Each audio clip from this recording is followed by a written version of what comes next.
Hi, everybody. Welcome to today's Cathedra webinar. We are coming to you live on February 19th, 2026.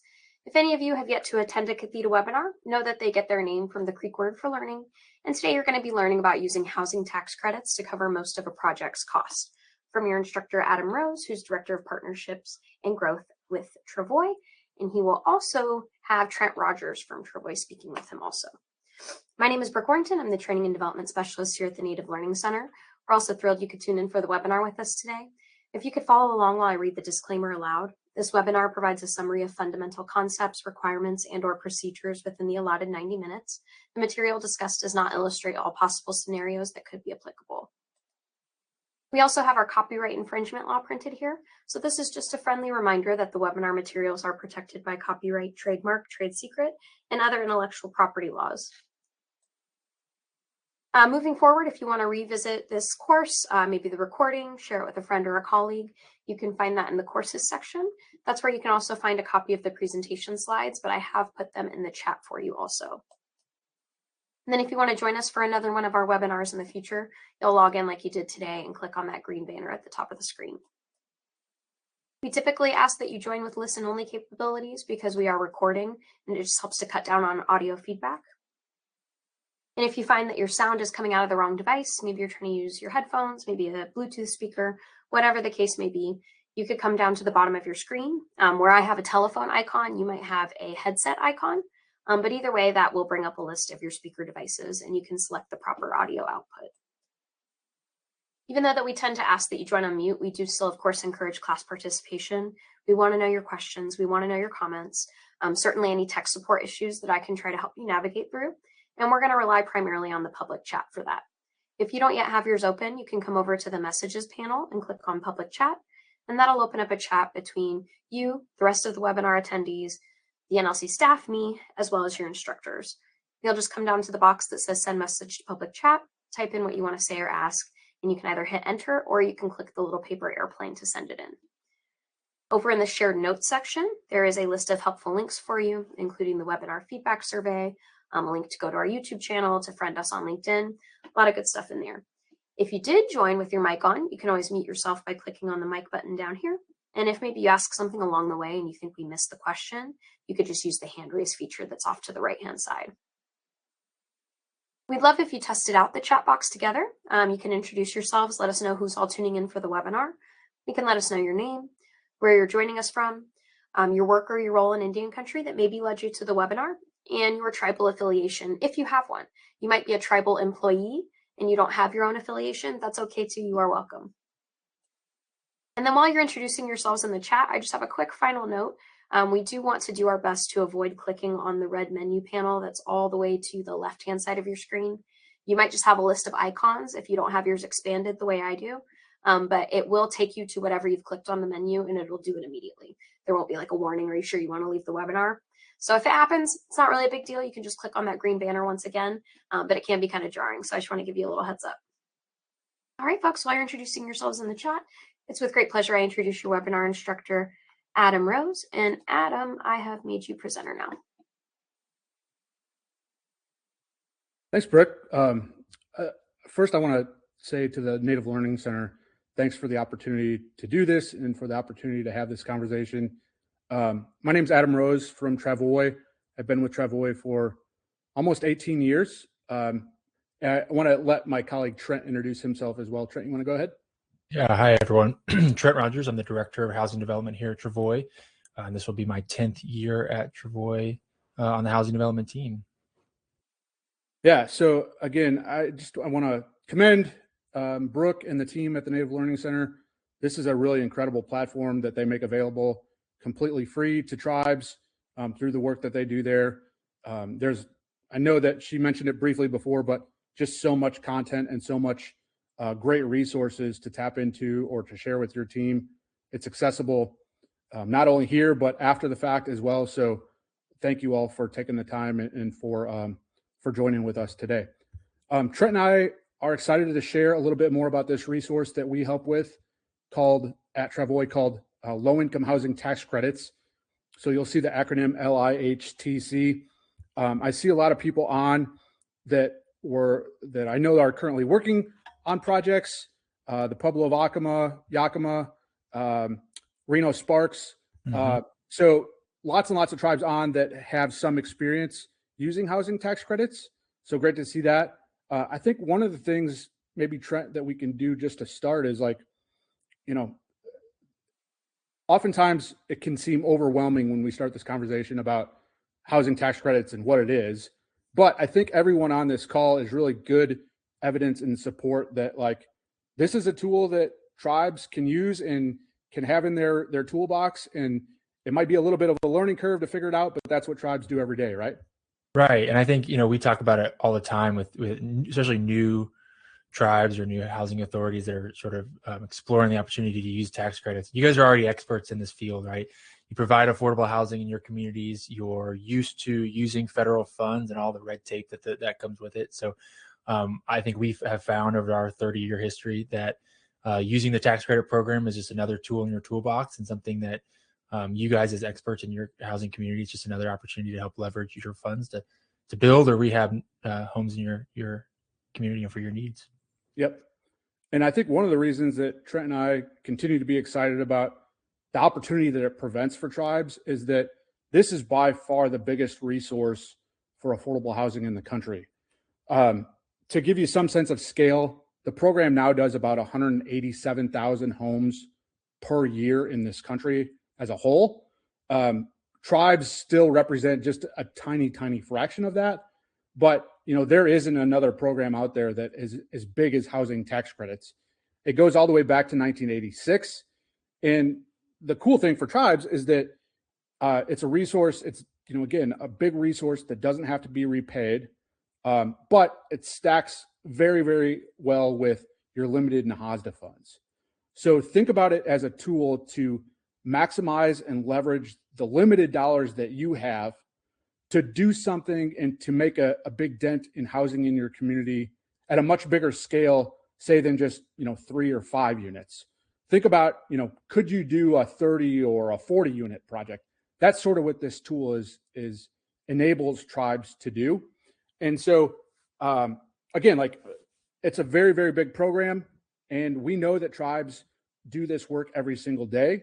So it's kind of learning something a little bit new, but that doesn't mean it's not, a challenge in learning something slightly new is not always a good reason not to look into it. So I just want to start there and encourage everyone to be open-minded about all the tools in your toolbox. This is certainly a big one in the country for affordable housing development, and more tribes are continuing to use that program to their advantage as well. Just a quick snapshot of our work. We've had the opportunity and the privilege to work alongside our tribal partners on, it's actually a few more than this now, but over 230 projects over the last 30 years. That this program has helped develop or rehab close to 6,700 homes in Native American communities. Again, that could be a mix of rehab homes, new construction. But the really kind of cool thing is this: if tribes had paid for all of that cost out of pocket, that would have cost about 1.6 billion with a B, but the program has effectively paid for 1.2 billion of that through the housing tax credit program. So a monumental resource, whether you're in North Dakota, whether you're in California, whether you're in New Mexico, it's a resource that we're going to talk about today that applies in every single one of those communities. Trent, do you want to take a shot at kind of explaining at a super high level to start, like this thing called a housing tax credit? Like, what is it? Like, why do we want to be thinking about it? What's this calculation look like? Yeah, for sure. So this is a great sort of snapshot, just a sample project to just kind of illustrate the leveraging capabilities of a housing project. And I kind of chuckle at them thinking back to when I first started at Travoy. We were looking at like $8 million project estimates as our samples. And as everyone knows, in their community, construction costs have continued to rise, and it's obviously exacerbated during COVID. And I think we've seen some leveling out, but it's just kind of funny to see a typical project, 16 million. That's pretty representative of 30 units or so. So in this scenario, just sort of talk through sort of the leveraging capability. Let's start with this hypothetical of a $16 million housing project. Maybe that's 30 units, 35 units, single family, multifamily. You can do anything, as Adam will talk about here in a minute. That $16 million housing project will generate a $1.5 million tax allocation. Now, you'll hear us always talk about sort of the 1 year allocation down there, the 1.5 million, when in reality, this program is designed so that it is an automatic 10-year IRS credit. And so if you apply to your state agency and your project is able to generate and be awarded 1.5 million in tax credits, in reality, you as the housing authority or the tribe are sitting on a commodity of $15 million in tax credits. And those tax credits are delivered automatically over a 10-year period once the project is complete. What you do with those tax credits, because as a housing authority or tribe, you don't have a federal tax liability where you can necessarily receive that offset. And then industry out there is available to essentially buy those tax credits from you to pay for the upfront costs. And so Travoy would assist you once you had an award. We have a pool of experienced Indian country investors that will take the project details. They understand the financing of the deal and essentially compete to earn your trust to be your partner on the project. So in this scenario, that $16 million housing project, 1.5 million in credits, that earns that 15 million over the 10-year period. We would see somewhere around 75 cents on the dollar is what the market would pay for those tax credits. In turn, you would receive on the front end 11.25 million in equity to fund the construction of that project. And so you suddenly shrink, the contribution, that gap from a $16 million housing project, less the 11.25 million in equity that does not have to get paid back, that is not a loan.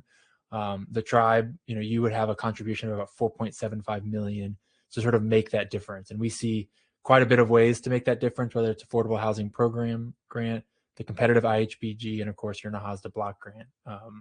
So obviously, if you look just the leveraging, you're turning about 4.5 million into a $16 million project, 5 times over, essentially. Trent, you had mentioned it before, but the whole reason that this mechanism works is that, tribes and affordable housing developers are kind of in the same context in this scenario, is that you're not looking to capitalize on the federal tax credits. What you need as an affordable housing developer is you need a funding mechanism to get your project done. But there are lots of groups out there, groups like a U.S. bank, for example, that have big tax liabilities. So this mechanism that came about under the Reagan administration was trying to incentivize and create a private market for low-income affordable housing development that wouldn't otherwise be possible in a typical scenario. So what happens is this: the investor partner, they absolutely do make a financial return. That return comes to them in the form of tax credits, and they don't get that full return until over a 10-year period. But in exchange, they're willing to put money up front into the project. And then that's like Trent explained, how this becomes a much more manageable and feasible project. So if you think about it, they're putting in 11.5 million up front. They're getting 15 million, but that doesn't come to them for over a period of 10 years. Mm-hmm. Their interest is exclusively that benefit of the tax credits. Their interest is not the real estate, the homes. It's getting those tax credits over the 10-year period and using that to offset their federal tax liability. Does that kind of capture what you're seeing right now? That's right. That's exactly right. So Trent said it before, let's just break this down into very, very simple assumptions. Right. If you're trying to build 30 homes, maybe it cost $15 million total. This is not unrealistic in a lot of communities. We are seeing some communities where the costs are higher than that to build a modest 1,200 or 1,300 square foot 2 or 3 bedroom home. So 30 units, $15 million, $500,000 each. Well, if you have $3 million set aside in your NAHASDA funds or some other resources or you could maybe build 6 homes with that same amount of money. But this idea is, okay, how do you take that 3 million and really leverage that into this program that's, again, called housing tax credits to do something more, to make a bigger dent in the waiting list, to serve more families at today's construction dollars versus trying to do that over the next 5 or 10 years. I think that is important, Trent, as well. Just this idea of like, what value that brings to the tribe, building at today's dollars. So let's think about a 30-unit project. I know that costs are very, very expensive now, but are those costs ever going to go down 5, 10 years in the future? Sure doesn't look like it. I mean, like I said, there might be a leveling out from some of the peak COVID time, but we will take leveling out, because more typically, especially over a 5-10 year period, those costs are only going to go up. We all see it, right? When we go to the grocery store, costs are continuing to rise in construction, labor, materials. That all is the same factor. And so I think another big part of this is like taking advantage of those economies of scale. And that, ultimately, hopefully you're going to be able to get a better price from a contractor by building 30 homes versus trying to build 3 or 4. Right. Hopefully there's more interest. Hopefully there's better pricing. Hopefully there's better appetite from subs and availability of subs, because it's a bigger project compared to 3 or 4 units.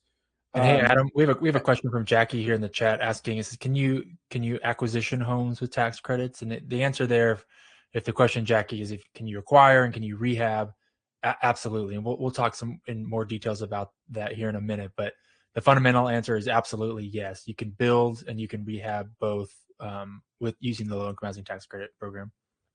Yeah. What else can you do, or what other examples come to mind of project types that we're seeing right now, Trent? Well, I think that's the great thing. I mean, that's the one of the, I think, the highlights, in my personal opinion, of what the program is that it's not limited to a single family home. It's not limited to a certain project type. We're seeing across the country in every community various types. So perhaps it's an elders facility and you're talking about a large multifamily apartment building, studio apartments, 1 bedroom, 2 bedrooms. We have single family homes. We're building duplexes, fourplexes. It really runs the gamut. And, we work with you sort of to build bespoke plans for what your community needs and take those into consideration. Yeah, here's some great examples, Adam, if you want to talk to these about. Yeah, let me ask you a question real quick to Sure. Jackie's question. What's the impacts related to current assisted stock? So if a tribe maybe has a portfolio of 200 units built in the early 80s, maybe Yep. they need a big injection of capital. I don't know if this gets to Jackie's question or not, but Sure.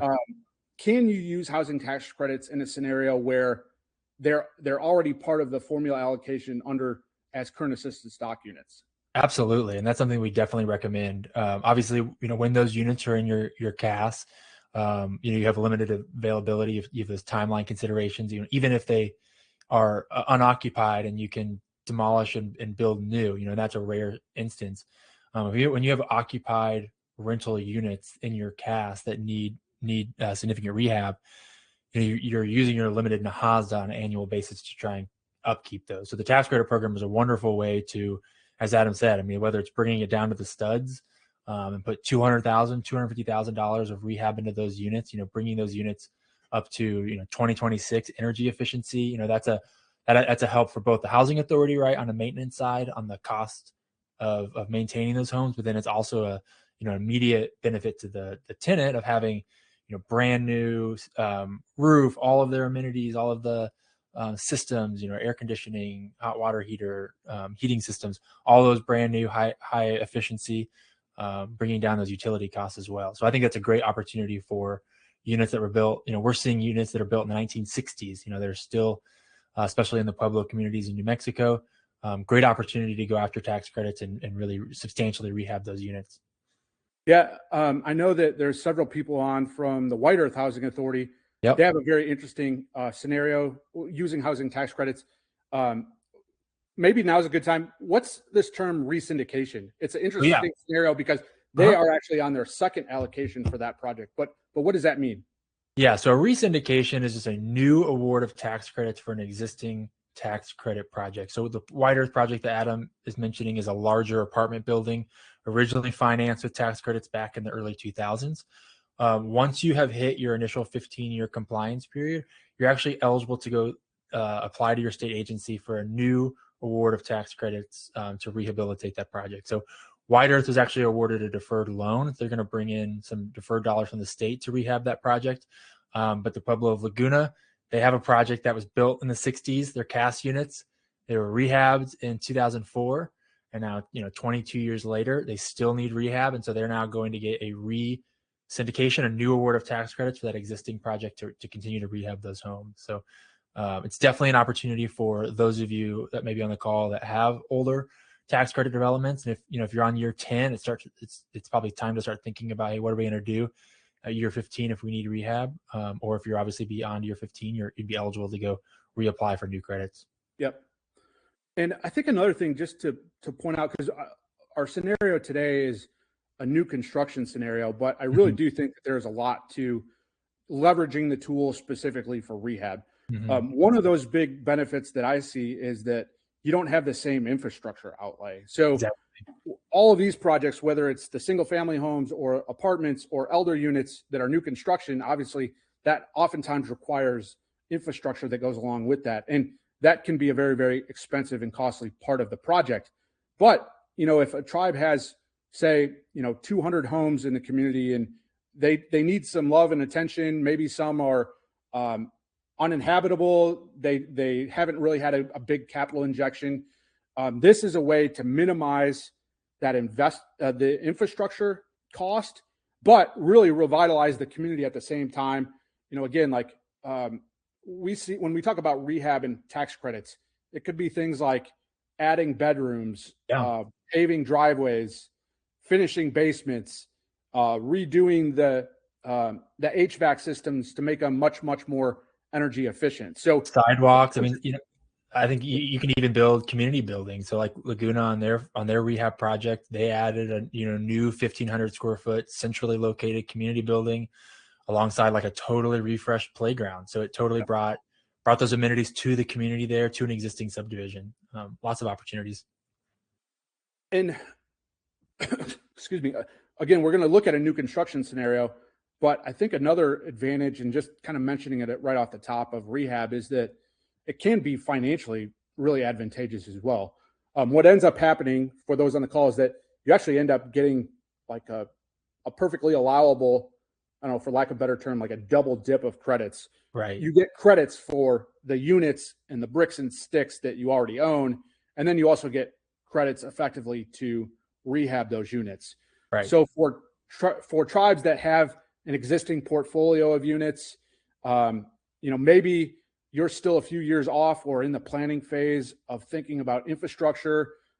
This can be a really, really big way to make a really big community impact, minimizing infrastructure costs, but really kind of getting that most bang for your buck at the same time. So I'm going to go back to this one. These are all new construction examples. So Trent mentioned before, very, very flexible ultimately on what the tribe desires, what's in your best long-term interest, and what ultimately the community desires. You can do single family units. We're seeing lots and lots of tribes recognize that, hey, like we need some smaller units for younger professionals. We need to maybe accommodate elders in the community.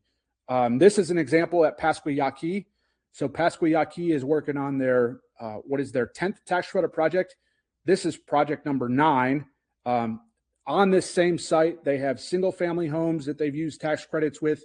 They have a series of townhomes, kind of slightly more dense units on the same site. And then they said, hey, like, well, what about our young families, our young professionals that want to work at the tribe and want to come back and live in the community?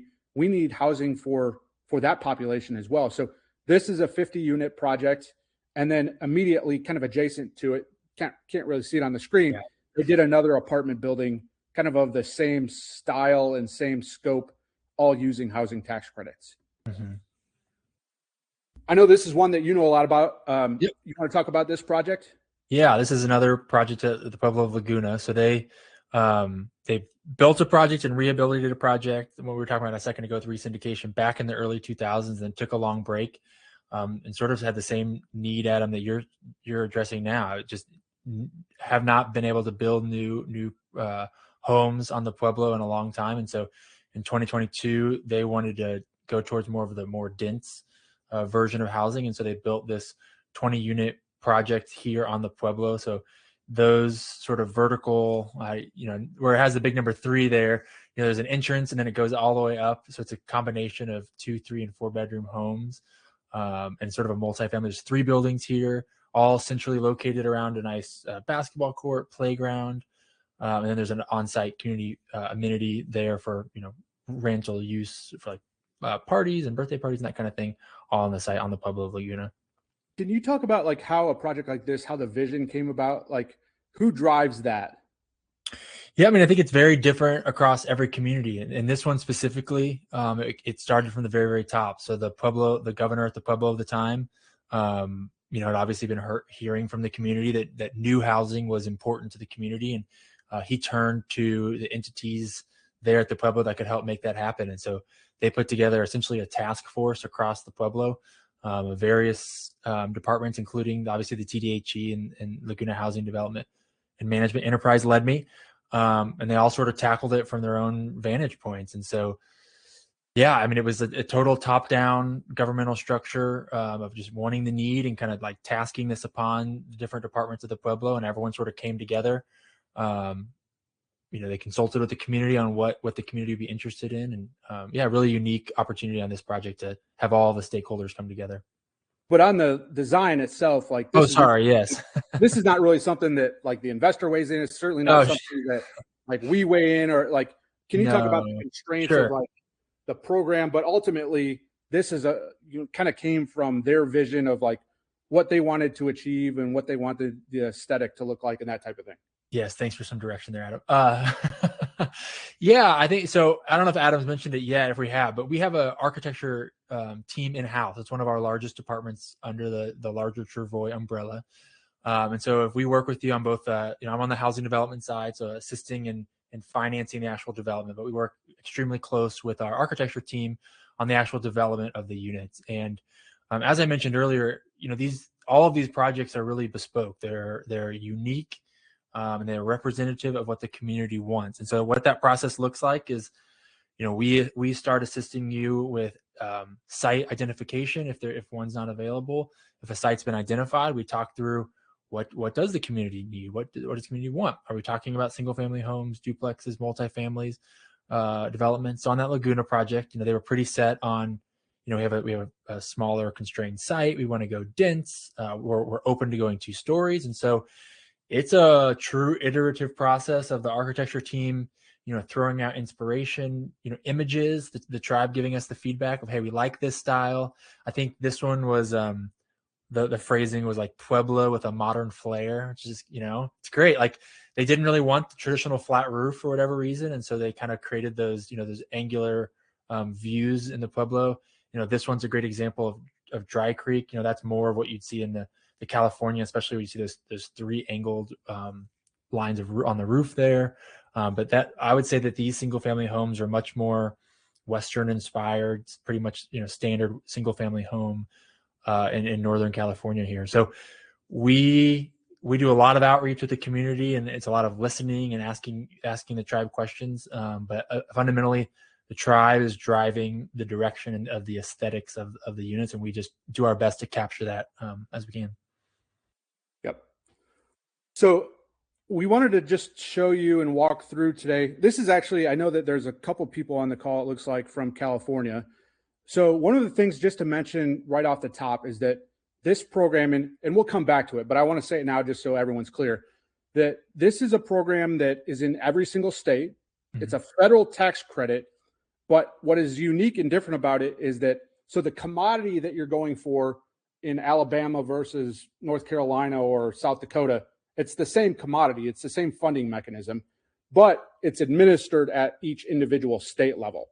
So what it becomes different in the process is how the state chooses to administer this particular program. And that's where this thing called the Qualified Allocation Plan, it's basically the rule book for how you compete in this competition. But I just want to say that up front is that we're talking about a program that's in every single state. It's, funded homes basically in every single county, but you compete at it through your state housing finance agency. So that's a big part of what we do, is helping you understand the competition, all of the different factors that go into that competition, and then ultimately, what that collaboration has to look like in order to receive an allocation of tax credits. So we're going to kind of come back to that process in a minute, but we thought it might be worthwhile just showing you, like, here are the actual numbers of what you could expect and kind of the tangible benefit in terms of dollars to try to get something done at a much bigger scale. So this example, again, is a California example, but saying all of that, this tool is the same, and it's ultimately works the same structure. The process just ends up being slightly different depending on how the state chooses to administer the program. So California, very, very high construction cost. We're assuming 20 elder homes with this project. So maybe a mix of 1-bedroom units and maybe a mix of some 2-bedroom homes in the project. Maybe it's a total project cost of $13 million. We're going to work towards and kind of come back to this, but this strategy enables the tribe with a resource that enables them to limit their contribution to about 3.9, and enables them to get 20 elder homes. So Trent, maybe we can just start at the top of like what this potentially could look like. Sure. And as Adam mentioned, we're in California here, so we're going to talk about some high numbers, even though the number of units it may not be as high. So as we start to look through a total budget, we start with the construction costs and beginning really with that site work. So, in this scenario, we're assuming, essentially raw land, new construction site that does not have any infrastructure or, has not been stubbed out, graded, and that kind of thing. And so we've started with sort of a nice infrastructure plug of roughly $3 million. I think that's representative of, on a 20 unit project, having those duplexes there. I think that's a fair assessment. So then we move on to the new structures line there of the 6.5 million. So typically what we would do is we would start working with you all, and again, having this scope, understanding, okay, the Travoy typical duplex is, 1,500 square feet, 1,100 square feet, depending on the overall size of the unit. We start playing around with, what are we seeing in the market of typical square foot assessments, and kind of build out from there. So in this scenario, we're looking at roughly $6.5 million to actually build those homes before we have GC fees. In California, it's fairly typical and really required, unless you're able to get a waiver, to include some sort of on-site community amenity. And so again, just applying that same sort of square foot cost analysis, have a plug here of about $600,000 for an assumed, roughly 1,500, 2,000 square foot community building. Everything that flows from this on the new construction side is really just a percentage of those costs. So we're assuming we're going to bid this out to a third-party general contractor. So we'll have your general conditions, overhead, and profit that are all paid out to that third-party GC. And then it's pretty typical to hold an owner's held 5% contingency on the back end, just in the case there's any change orders. So about $8.5 million for the vertical side, plus about $3 million of site work. And those are going to represent about $8.5 million, again, plus that 3. Can you talk about real quick, just Trent, any helpful tips or hints thinking about a number as large as this? Like, it's such a critical piece of any project. And, sometimes this amount we can't necessarily include in a tax credit budget. So how should tribes be thinking about that? Do you have any simple recommendations of how do they build that into the planning? Because, you can see here, our infrastructure is almost half of our new construction budget. So right. In your experience, any good recommendations on how to think about that right off the top?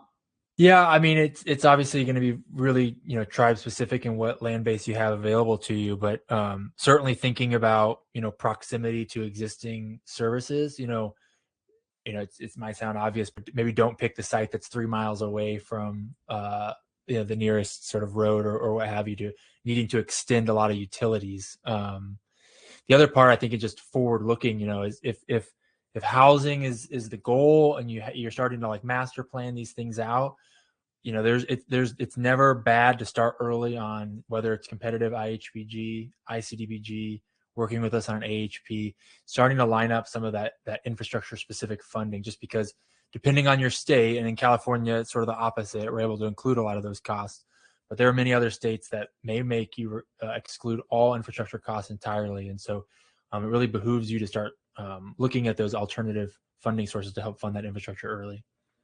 Yeah, I think another big one is just the idea of, if you're a staff member at the Housing Authority or the TDHE and trying to convince the council and the team of the value of doing some kind of longer term planning, not like a huge land use plan that's just going to sit on the shelf, but Right. if the tribe knows that you're going to continue to grow and you're going to continue to try to build homes for families, well, think about it beyond just this specific project. Like, what you might not know all the answers to all those different moving parts.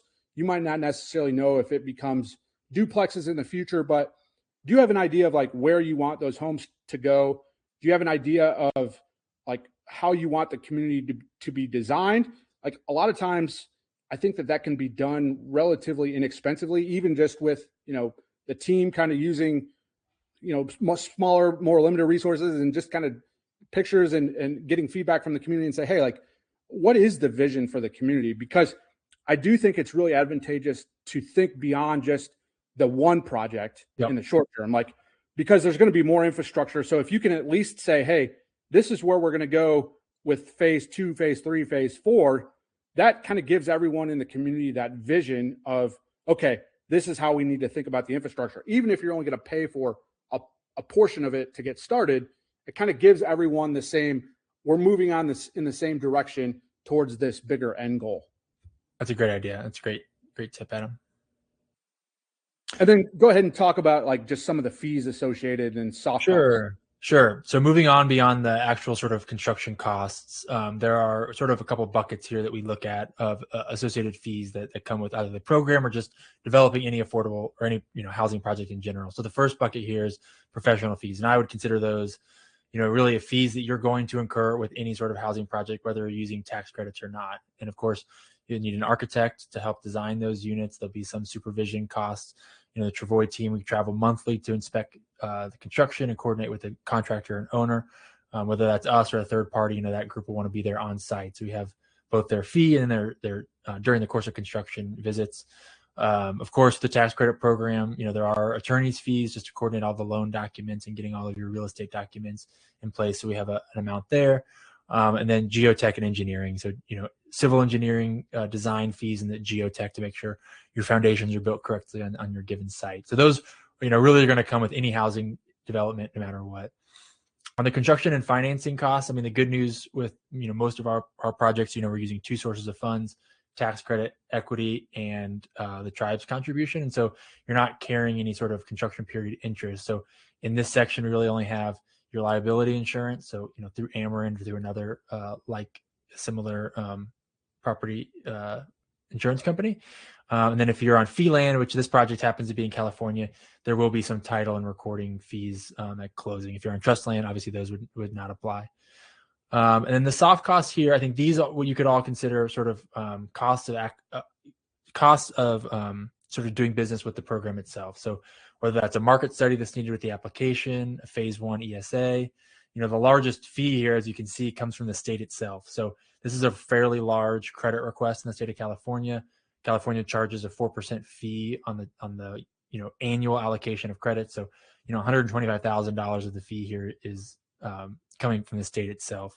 Now the good news is half of that is reimbursable, so it's only about 60. I can do the math here, 60 some net, but you will have to pay that up front. And then we are also carrying a healthy $50,000 contingency if there's any other costs that kind of come up during the course of the project. So you alluded to it right there, but just to clarify for everyone, so all of these costs are ultimately going to give us a total project cost. So again, here we land at 13.4 million. Right. We assume always that the tribe is going to be the developer, and that developer fee is going to come back to them as the developer of the project. You might have a reserve, but all of these ultimately are working towards costs that enable you to make a particular tax credit request. Right. So we're not going to get into all the weeds on those calculations today, but this project ultimately generates a certain amount of credits to be requested. So can you then talk about how we move from a $13 million project and how this gets paid for, potentially using housing tax credits? Yeah, and I think it's going to be very reminiscent of what we just kind of walked through a little bit ago on that scenario. This is, actually real here. So all those costs, and again, 11 million plus of those costs are actually direct hard costs. And those all total up to that 13.4 million total development cost there. We take that amount of credits that project generates, and that's when we take it out to the open market and sort of go through that bidding process to get the highest, price per credit and equity pay-in schedule for you all the time. We turn those credits into about 9.5 million of equity. Again, not a loan that does not get paid back. It's direct equity into the project, and so it immediately reduces that 13.4 less the 9.5 million of equity from that outside equity investor to the $3.9 million that needs to sort of be paid up front. Now, as Adam said, all of our clients are the developer, so they're eligible to receive the developer fee, that goes to pay themselves back for all of the work that you all do to help get this project off the ground. And that would come back to you roughly 6 to 9 months after the project is complete. So on a project like this, 475 comes back. So the net contribution on a $13.5 million project is roughly $3.4 million. And then to take that one step further, so here in this scenario, we're sort of assuming the tribe has some resources available. Yep. They're willing to commit to $4 million to do a $13.4 million project. But it doesn't necessarily have to stop there, right? Like our next intent is that, okay, how can we further offset this? Absolutely. We know that housing tax credits can be a major resource into the project to get more homes done at a bigger scale. The tribe has some resources, but like, what's the next step? And how do we think about paying this down further, finding other grants to offset this further? Yeah, as Adam said, that's always our goal. We want to reduce the tribal contribution as much as possible to leverage as little dollars into the largest project possible. And so in a project like this, if the tribe said, hey, yeah, let's do it, but is there anything else we can do?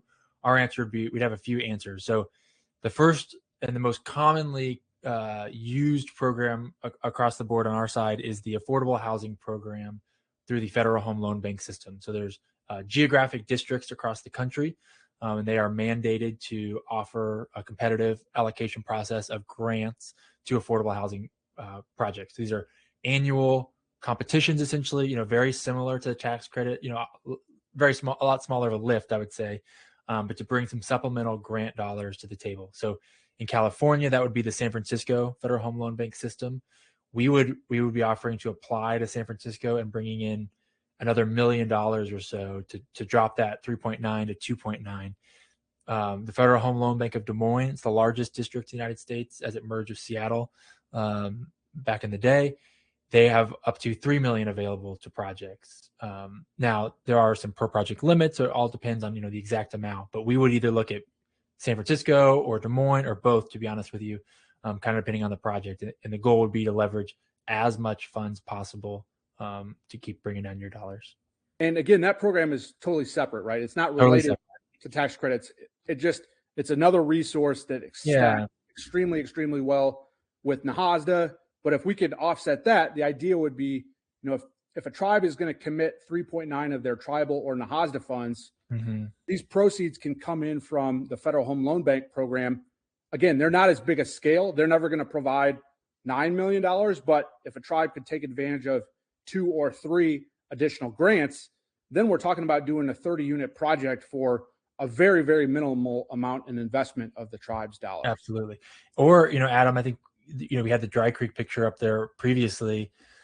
It could be forward looking. The Dry Creek Rancheria, they were able to secure 2 competitive IHBG awards, and they used those IHBG alongside their NAHASDA. We received an AHP. There can be multiple capital stacks that can be used to fill that gap, both reactive and proactive in the process. We kind of hit on this before, but again, we would look to our tribal partner as the visionary, the one that knows your community best, the population that you want to serve. How you do that and what population you end up serving is very flexible. So families, it could be, ultimately could be supportive housing, understanding that there's a lot of cost on the back end on the operating side. But if you're trying to serve veterans or special needs populations or large units or small units or families, intergenerational families, very flexible in how you use the program there as well. We got a couple quick examples, and then I want to just kind of get over to a little bit more on the process and the timeline. But this is an interesting one because we actually have two projects side by side in these two tax credit projects, right? Yes. That's Paha Light Tech 1 and 2 there, and they're both 30 units. So the first one, I think I got to remember my basketball court colors. I don't remember which. I think the blue's first. I think Paha's 1 and the red's Paha 2. They didn't want to go with the same color, but yeah, they built the first one in 2016. They waited a couple years more, and the community loved it. They really wanted to emulate the traditional pueblo there at the Pueblo of Acoma. So they built this. These are two 12-plexes and an 8-plex in that U shape.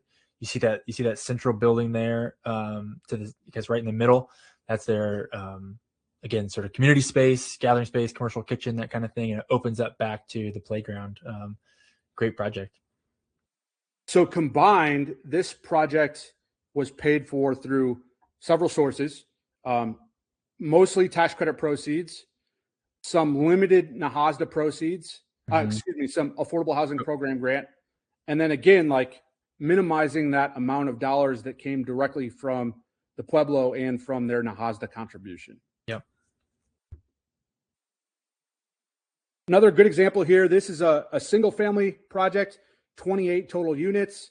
So again, kind of hitting smaller families up to larger units. It includes a nice amenity, a basketball court, and a playground. Close to an $11 million project. About 8.3 of that was the housing tax credit proceeds. Another funding source through the Federal Home Loan Bank. A unique one. This program doesn't exist, unfortunately, anymore, but they did that. It enabled the White Mountain Apache Housing Authority to do a 28 unit project for, just under $600,000. So if you are a housing staff and you are trying to go to your board and say, hey, we have leveraged every single dollar to the greatest extent, it's very hard to make a case that you haven't done that here. I mean, again, you're getting 28 new homes for $600,000 total. And the other cool thing about this project is that they use their own force account crew as part of the group that built the units. So you can act as your own general contractor as well, perfectly allowable. But you look at all the crew that was there at the grand opening and the number of jobs that it created through this project. Their approach right now is, how do you keep this momentum going? Can you roll into another project and keep that crew employed through the next project and start planning another one 3 or 4 years out and then roll into that one? I think they do it. They're an excellent example of doing that. They're working on their 8th tax credit project at White Mountain in Arizona as well. Hey, Adam, we had another question here from the chat. And Cynthia, feel free to hop off mute if you want to talk to us a little bit more. But your question is, Raymond James is an investment broker. Did they float a private placement? So, Raymond James is a massive financial institution. Investment banking is one of their roles, but they're also a tax credit syndicator, and they're one of the oldest tax credit syndicators in Indian country. They were the very first group to invest in tribal deals, and they continue to do so to this day. I want to make sure I'm answering your question quite correctly. So they are obviously a syndicator, which, by and large means that they are purchasing, hundreds, dozens of tax credit developments across the country. In some instances, they are pooling those and creating what we would call a multi-fund, in which, the U.S. banks, the Googles, the American Expresses are buying into a fund. And sometimes they do have what we would consider proprietary investors.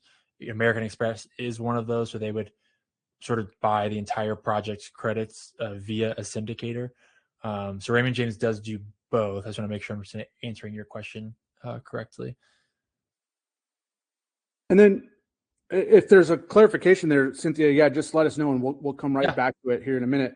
But do you want to talk through this, like the process? We talked about how it's a federal credit, but it's ultimately administered at the state level. So in Oklahoma, there's an entity called the Oklahoma Housing Finance Agency. Every state that has tax credits, which is all of them, has a state housing finance agency. They're ultimately responsible for coming up with the rule book for how these credits are deployed into projects. So what does that look like? What's it require as far as the partnership and the tribe's role in that? Yep. So like one of the very first things that we'll do once we have like the green light to move forward is we would advocate to start creating that state limited partnership. So we need that partnership really just as that legal vehicle to facilitate, all of the leveraging that we've discussed. And so, in Oklahoma, we can stay there. We'd create a state limited partnership in Oklahoma. The tribe, the TDHE, you guys would be that general partner, and you will always be that general partner. So you have all managerial control. You're applying your policies and procedures. But you do have a 0.01% interest because we want to make sure the facilitation of those credits flow as they pay for those credits. So that partnership would apply to the state agency. It's the official applicant. The state agency then makes a formal award to said partnership. And those LIHTCs then flow from the IRS to the state agency and to the partnership. You still have that 0.01% and 99.99% interest. But again, as Adam said previously, their interest is only in the fact that the units are rented to low-income families and that you're meeting all of your commitments. And in turn, they provide the construction financing on the front end. Trent, is this state limited partnership, is this like unique to tribal projects, or is this what you would see on every single tax credit project in the country? Also, great question. Every single application across the entire country, whether tribal or not, are using the same state limited partnership structure. Yeah. And so again, I just say that it's not at all uncommon. It's not something specific to tribes. It's just kind of one of the things that you have to wrap your head around, that's what the mechanism is that facilitates the legal transfer of the credits to the investor. But ultimately, their interest is not the homes or the policies and the procedures. They get all the tax credits. You get the money for the project, and then that investor, they exit after the end of the compliance period. So I'd like to kind of wrap it up here within the next 5 minutes or so. And so I want to talk through just like the process to get to this, how we go from an idea of, hey, I think that there's a need for, or there's a role for this in our community. We could do something much bigger. We have some limited NAHASDA dollars, but how do we get from that to a tax credit application and then ultimately getting the money into the project? So in the very beginning, it's exactly what we talked about before of how we sort of create the aesthetics, right? We hold a design charrette, we meet with the community, and we solicit your feedback on what the project looks like. Once we have sort of a nice scope in line, that's when you work with our project managers on our team to make sure that we're hitting all of the specifics of that state. Our project managers are experts in their states, and as Adam said, every QAP across the country is different. So we're starting to look and make sure that we hit all the site control, the zoning documentation, looking at all of the scoring factors. So working through, are there additional special needs units that we need to commit to? Is there cost or credit limits that we need to keep in mind? So we work with you, on a weekly basis to work with the staff, go to the board, and get ready to submit the application. And how long might that process take, like from an idea to like submitting a tax credit application? I'd say no shorter than 3 months, certainly. And at a minimum, right? At a minimum, yeah. And I think the longer the better, to be honest with you. The projects that have the longest lead time oftentimes are the best set up. You have the opportunity to get more stakeholder feedback and flush the project out more. So I would say, minimum 3 months. And when you say like kind of at the longer end, maybe that's a 9 month, maybe it's a full year of due diligence planning. And I think a big reason that we strongly advocate for that is like that gives the tribe and the TDHE all the ability to think through all the moving parts, right? What the rent structure is going to be, if there's any additional training that we have to work with on the management side and the occupancy team to make sure that they're fully in the loop of what's going on. Is there, where does this fit into the infrastructure part of it? The more time that the tribe has to address and think through all of those different implications for the project, the much stronger the outcomes are going to be for the project as a whole. Exactly.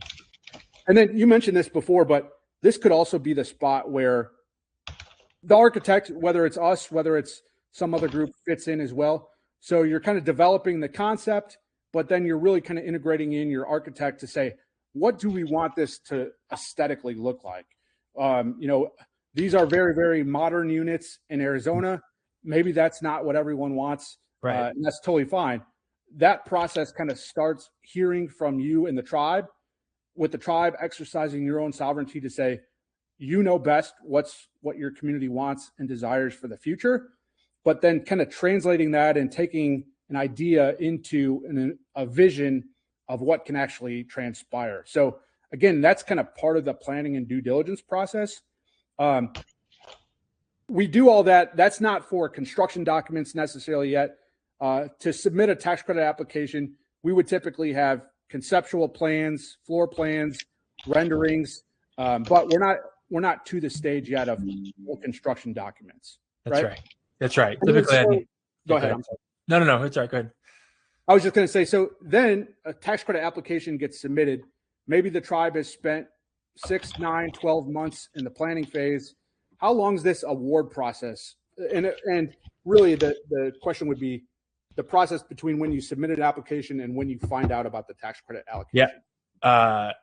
Again, it's so funny. Like every state is different, but I think you're hit the nail on the head here. Between 1 month and 6 months. Some Alaska, I think they let us know within a month that we were awarded, and some states like Minnesota seem to take 6, 7 months. So it does depend on where you're located, but fairly, roughly 3 months probably from when you submit the application to the official award of credits. And once that award is in hand, that's when, as Adam said, you kick off full designs, start putting your schedule out to go out to bid, to actually close and develop the project. Yeah. So Cynthia, to answer your question, there is no prohibition or expectation that it has to be managed by the tribe or the TDHE. That's the setup on 99% of our projects, where the tribe wants to retain that function and retain that ability. However, they could very viably lean on and use a third-party property management company. That is not at all uncommon in the housing tax credit world. What that would look like is it would look like, the tribe developing the project, committing to the funding. They would be moving in families, but maybe it's just too far away for them to be able to effectively manage. Maybe there's another group that has the tax credit skill set to move in tenants and do that type of thing. That's not super common, but it's very common in non-tribal projects. So I think that certainly could be a strategy to think about, is like, if there are homes that could be benefiting families with some rehab, maybe there's something to that of thinking about the tool to do that. May I ask another question? Yeah, absolutely. Right. So what happened is that tribal members were occupying the homes, and by my understanding, under 10% actually pay any rent, even though they're supposed to pay rent. So leadership is looking at, why don't we just sell the properties, since there's so much work. And so I'm just thinking, should they apply for some of these grants or credits, and then fix up the properties, or sell the lot of properties along with the tax credit? I'm just wondering about strategies. Yeah. I mean, I think that we'd have to dig into a lot more about like what the tribe's end intent is and like what the goals are. I think if it is to get tribal members moved back into those units, I think sometimes it's an opportunity to say, hey, like, we're going to take a fresh start at this. We're going to implement a new set of policies and procedures. We want all the tenants to understand moving in that we're going to have a slightly different rent expectation. If it's a project that ultimately could serve tribal members better, I think it's potentially worth looking at this path. I don't know that I would do it or recommend like doing it for the purpose of selling the units. Like that kind of gets to a totally different thing and more challenges.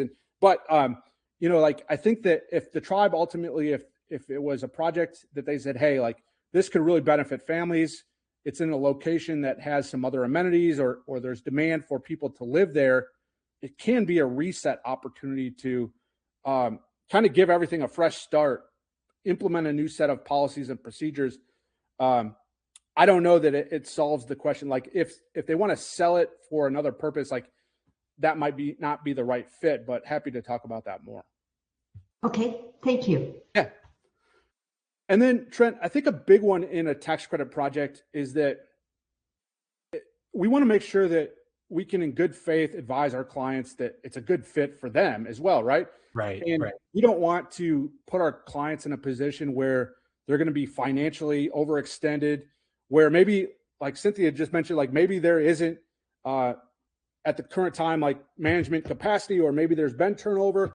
So we want to help like make sure that it's a good fit for the tribe as well. It might check a lot of the other boxes as far as financial feasibility or serving communities, but ultimately, if it's not a good fit for the tribe and or the TDHE, like they have to be a winner in this thing as well. So that's all to say that a lot of that due diligence that we do at the front end is trying to help tribes understand that of what that capacity looks like.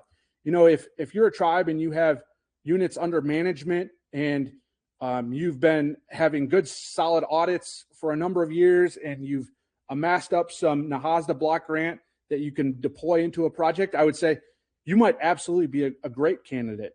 If there's been a lot of staff turnover, or, you know, maybe you're just trying to build out your management capacity, or maybe all that you're doing is buying homes in the community and then selling them to homeowners without any type of like real rental experience management on the ground, it might not be a program now. But that's to say, like, it very well could be a program in the future. It's sort of this process of helping evaluate like where the strengths and weaknesses are, so that if there is something that needs to be built up a little bit, we can kind of work that through together so that the tribe can be in a good position to take advantage of this funding resource.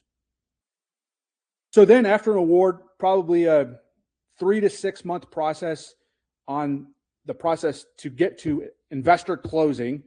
And that closing process typically looks like, you know, a 3 to 6 month window.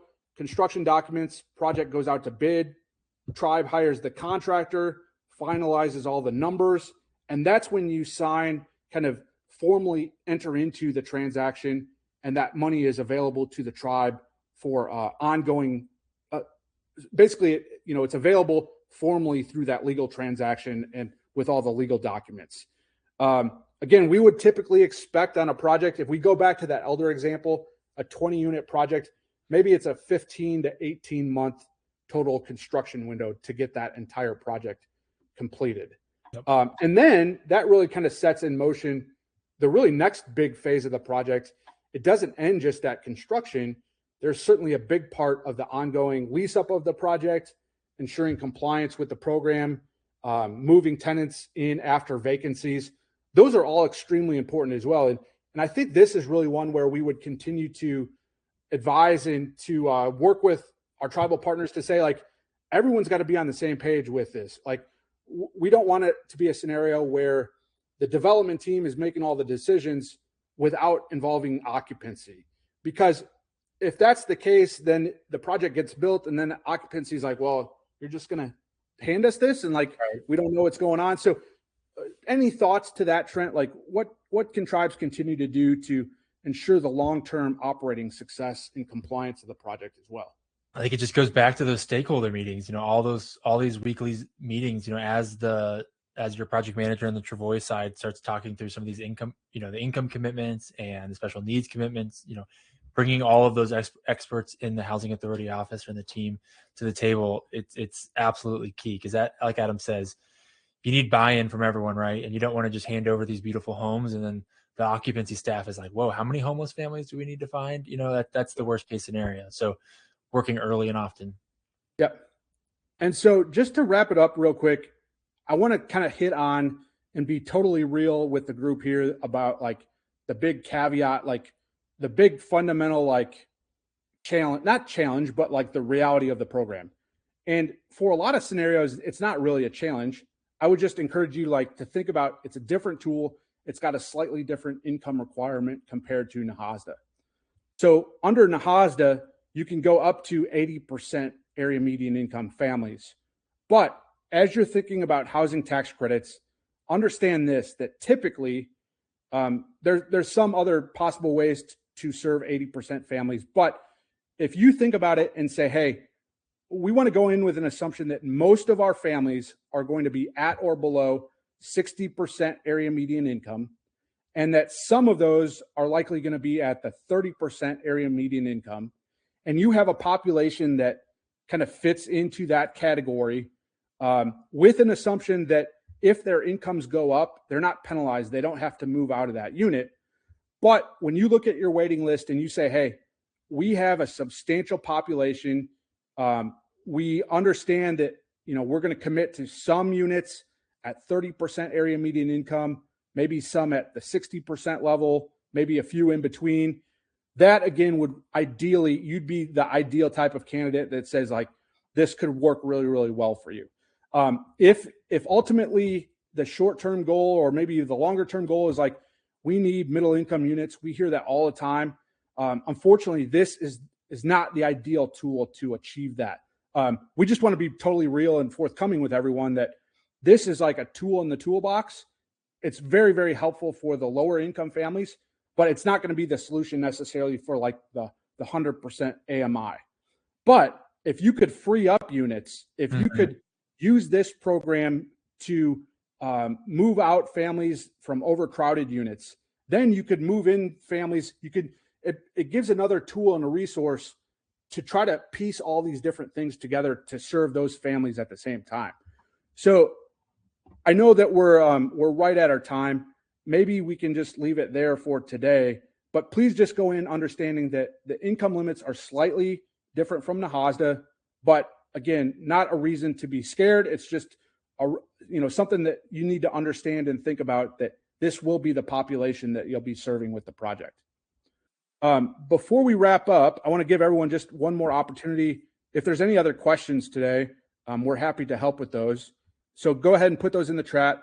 I want to again thank the Native Learning Center for enabling us and allowing us to put this on, have this conversation today, but also to make this resource available to tribes. Trent, thanks for joining the conversation today. Of course. If anyone has questions for Trent or I, please do reach out. We're more than happy to continue the conversation or dig deeper into how this could work in your community. It is very region by region, cost specific, and so again, we'll leave it there. But thank you all for joining today, and we really appreciate the Native Learning Center and hope everyone has a good week as well. Thank you. Bye, everyone. Thank you. Hey, everybody. I just got to do the outro real quick. Thank you so much, Adam and Trent. That was fantastic. Folks might still be asking questions in the chat. If you guys don't mind hanging back for a second, there are folks typing. Sure. I see some thank yous Absolutely. and some love in the chat. If y'all wouldn't mind taking a minute or two to complete our webinar feedback survey. It is anonymous. Your name's not connected to it or your email. Just gives us a chance to know what's working for the NLC webinars, what we can improve upon, and we do provide that feedback to our instructors as well. So it helps everybody all around. If you don't mind taking a few minutes to do that, I put the link to it in the chat, and I will put it once again. So it's right there for easy access. We hope you can check out our next upcoming webinar. That's going to be this upcoming Tuesday. This will be about how to use Agile to help your team avoid burnout. That is with the goddess of grants herself, Diane Leonard. She's president of DH Leonard Consulting and Grant Writing Services. Somebody had asked about the start time. So our webinars do start at 2 p.m., but it's 2 p.m. Eastern. So depending on what time zone you fall in, it might be 1 p.m. if you're in Central, noon if you're in Mountain Time, 11 a.m. if you're in Pacific, or 10 a.m. if you are somebody in Alaska. So if you opt to tune in for our one on Tuesday, those will be the start times. Always the same time. Real quick, are they recorded? Yes, it is being recorded, and you'll be able to check that out on our YouTube channel. We have a whole playlist called the Cathedra Webinar Archive. It goes back about 2.5 years. And then YouTube, of course, is a free resource for everybody to use. And if you ever need help finding recorded webinars on a specific topic, you can always shoot me an email, and I can help you find something that you're looking for, or maybe even suggest future webinars that we have on the calendar that will help to sate the need that you have. We hope you can check out our other upcoming events. We post about them on our social media. We are on Facebook, Instagram, LinkedIn, and Twitter. And if you are a podcast listener, we have our own in-house produced podcast, the Hope Athenga Native American podcast, and you can listen to that wherever you listen to your podcasts. Or if you actually prefer to watch the interviews with our special guests, we put those interviews on our YouTube channel as well. But otherwise, that is all we have for you folks today. Thank you to everybody who tuned in. Thank you again, Adam and Trent. That was so fantastic. So much great information in there. And like I said, if you guys did miss the beginning, I'm so sorry, but it is being recorded. It takes usually about a day for the recording to generate, so I won't be able to post it until tomorrow morning, but I will post that tomorrow morning first thing when I get in, and that'll be on our YouTube channel, and it's also housed right here on the learning platform. So if you log in and you go to the courses section, you can find the course called Using Housing Tax Credits to Cover Most of a Project's Cost, and if you just flip through to the last page of that course, that is where I will post the recording. Thank you. No, Appreciate it.